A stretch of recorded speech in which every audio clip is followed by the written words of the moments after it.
Dears conic സെഷൻസിലെ ഒരു കിടിലൻ question പരിചയപ്പെട്ടാലോ. നോക്കുക, ഒരു എലിപ്സ് തന്നിട്ടുണ്ടാ. ആ എലിപ്സിന്റെ ഇക്വേഷൻ തന്നിട്ടുണ്ട്. That is x² / 25 + y² - 9 = 1. Okay അല്ലേ? ആൻഡ് നമ്മളോട് പറഞ്ഞിട്ടുണ്ട് ഇവിടെ ബി സി എന്ന് പറയുന്ന ലൈന് എ ബിക്ക് പെർപെൻഡിക്കുലർ ആണ് തന്നിട്ടുണ്ട്. ഓക്കെ, പെർപെൻഡിക്കുലർ ആണ്. ഓക്കെ, ആദ്യം കണ്ടുപിടിക്കാൻ പറഞ്ഞത് കോർഡിനേറ്റ്സ് ഓഫ് ദ ഫോസി ആണ്. അത് സിമ്പിൾ ആണ്, നമുക്ക് വളരെ സിമ്പിൾ ആയിട്ട് നമുക്ക് കിട്ടുന്ന ആൻസർ ആണ്. എന്താ? x² / 25 + y² / 9 = 1 അല്ലേ? സ്റ്റാൻഡേർഡ് ഇക്വേഷൻ ഇതാണ്. അപ്പോൾ ഇതെന്താ ഫോമാറ്റ്? x² ആണ് ആദ്യം വരുന്നത്, 25 ആണ് അടിയിൽ വരുന്നത്, 25 ആണ് വലുത് അല്ലേ? അപ്പോൾ എന്താ? x² / 5², 25 എന്ന് പറഞ്ഞാൽ 5² + y² / 9 എന്ന് പറഞ്ഞാൽ 3² = 1. സ്റ്റാൻഡേർഡ് ഇക്വേഷൻ എന്താ? അതിൻ്റെ x² എലിപ്സ് ഹൊറിസോണ്ടൽ ആണ്. അപ്പോൾ standard equation x² / a² + y² / b² = 1 ആണ്. അപ്പോൾ a² പൊസിഷനിൽ 5², അപ്പോൾ a = 5. b² പൊസിഷനിൽ 3², അപ്പോൾ b = 3. എയും ബിയും കിട്ടി. കോർഡിനേറ്റ്സ് ഓഫ് ദ ഫോസി കണ്ടുപിടിക്കണമെങ്കിൽ സി കണ്ടുപിടിക്കണം. എ ബി സി നമ്മൾ റിലേഷൻ എന്താ? എലിപ്സിൽ a² = b² + c², അഥവാ സി എന്ന് പറഞ്ഞാൽ എന്താ വരിക?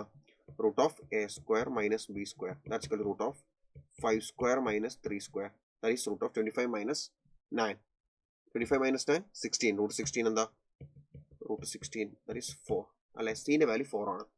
അങ്ങനെയാണെങ്കിൽ കോർഡിനേറ്റ്സ് ഓഫ് ദ ഫോസി എന്താ? കോർഡിനേറ്റ്സ് ഓഫ് ദ ഫോസി എന്ന് പറഞ്ഞാൽ +or - c, 0 അല്ലെ? +or - c, 0 ആണ് വരിക. That is +or - 4, 0. ഇനി ഈ ട്രയാങ്കിളിന്റെ സൈഡ്സിന്റെ ലെങ്ത് എഴുതാനാണ് പറഞ്ഞത്. ട്രയാങ്കിളിന്റെ സൈഡ്സിന്റെ ലെങ്ത് എന്താ വരിക? ഈ ട്രയാങ്കിളിന്റെ സൈഡ്സിന്റെ ലെങ്ത് എ ബി എന്താ വരിക? ആദ്യം എ ബി നോക്കാം. ആദ്യം എ ബി എന്താണ് വരിക? നിങ്ങൾ മനസ്സിലാക്കുന്ന കാര്യം എന്താണെന്ന് വെച്ചാൽ ഈ പോയിന്റിൽ നിന്ന് ഈ ഫോക്കസിലേക്കുള്ള രണ്ട് ഫോക്കസിലേക്കുള്ള ഒരു ഫോക്കസിലേക്കുള്ള ഡിസ്റ്റൻസ് ആണ് സി എന്ന് പറയുന്നത്. ആ സി എത്രയാണ് എനിക്ക് കിട്ടിയത്? 4 അല്ലേ? അപ്പോൾ ഇത് 4, ഇതും 4. ടോട്ടൽ എ ബി എത്രയായി? 4 + 4 8 ആയി എ ബി അല്ലെ? ടോട്ടൽ എ ബി എത്രയായി? 4 + 4 8. ഇനി ഈ ലൈൻ ബി സി എന്ന് പറയുന്ന ലൈൻ നിങ്ങൾ ആലോചിക്കുക, ഈ ടോട്ടൽ ലൈൻ എന്തായിരുന്നു? ഓർമ്മയുണ്ടോ മക്കൾക്ക്? ഈ total line latest rectum of the ellipse 2b² / a അല്ലെ? ടോട്ടൽ അതിന്റെ ഹാഫ് അല്ലേ ഈ പീസ്? അപ്പൊ 2b² / a half b² / a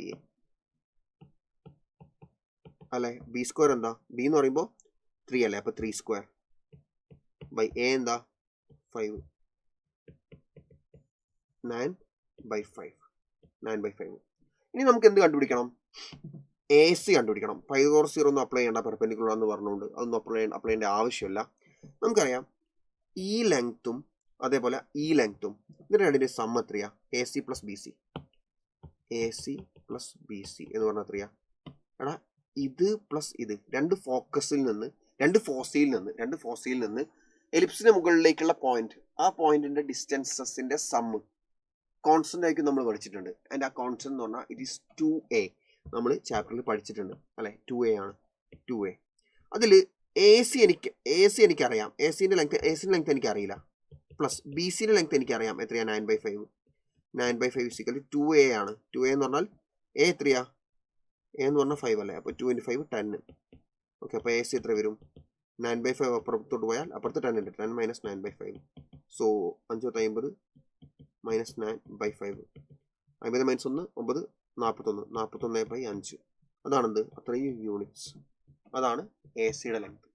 clear അല്ലേ? പൈതഗോറസ് തിയറം വെച്ചിട്ട് ചെയ്താലും കുഴപ്പമൊന്നുമില്ല, പക്ഷേ അതിലും എളുപ്പം ഇതാണ്. ഓക്കെ അല്ലേ? സോ ദാറ്റ്സ് ഓൾ മക്കളെ. വളരെ ഇമ്പോർട്ടൻ്റ് ആയിട്ടുള്ളൊരു ക്വസ്റ്റ്യൻ ആണ്. ഈ ടൈപ്പ് ക്വസ്റ്റ്യൻ ചോദിക്കാനുള്ള സാധ്യത വളരെ കൂടുതലാണ്.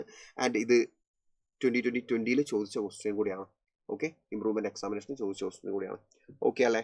So that's all. മറ്റൊരു വീഡിയോ ആയിട്ട് നമുക്ക് വീണ്ടും കാണാം. അതുവരയ്ക്കും ബൈ.